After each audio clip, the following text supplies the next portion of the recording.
Anong ganap sa mundo ng showbiz? Inamin ng veteran columnist na si Christy Fermin na natalo siya sa kasong libel na isinampa laban sa kanya ni Sharon Cuneta at Kiko Pangilinan. Sa kanyang online program na Christy Fair Minute, sinabi ng tinaguriang pambansang Marites na natanggap na niya ang sulat mula sa korte noong October 17 at siya ay nakapagpiyansa na.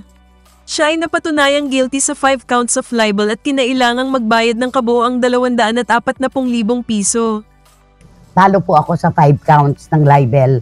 At sabi nga natin, inflation is real. Kasi hindi na po mga bilihin lamang ang tumataas ngayon.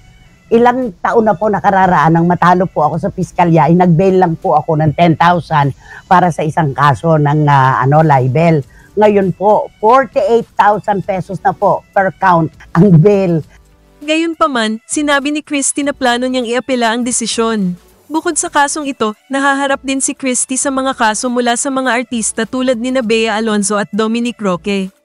Nagsimula ang isyu ng magbigay ng mga pahayag si Christy tungkol kay Casey Concepcion at sa relasyon nito kina Sharon at Kiko. Binanggit din niya ang di umano'y hidwaan ni Casey at ng kanyang half-sister na si Frankie. Noong May 10, 2024, sinubukan ni Sharon at Kiko na tapusin ang patuloy na mga diskusyon ni Christy tungkol sa kanilang pribadong buhay sa pamamagitan ng pagsasampa ng reklamo laban sa kolumnista.